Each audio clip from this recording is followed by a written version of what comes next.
back po ulit sa ating channel. So, andito po kami sa Phuket ngayon, no? So, guys, yung pag-uusapan natin ngayon ay about sa mga pampaswerte.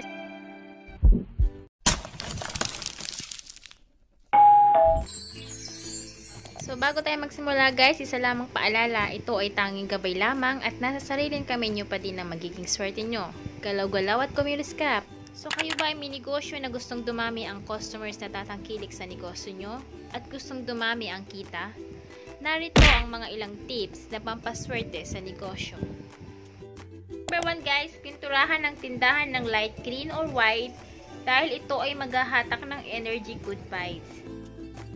Pangalawa, guys, magtanim ng sili sa paso at ilagay sa magkabilang gilid ng tindahan.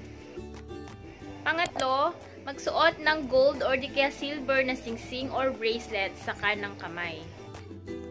Pangapat, guys, magsabit ng isang supot ng magaspang na asin sa loob ng tindahan, pero dapat palitan ito every 10 days. Ito yung magtataboy ng malas sa iyong tindahan. Pangalima, guys, maglagay ka ng salamin sa harap ng cash box mo para dumoble ang iyong kita.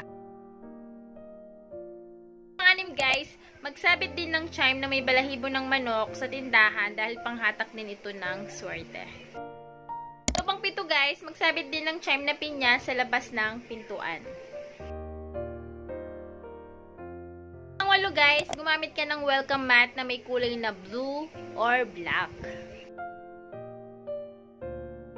So, yung pang-siyam natin huwag kang sisipol, guys, sa loob ng tindahan upang hindi maharang ang pagdaloy ng swerte sa iyong tindahan.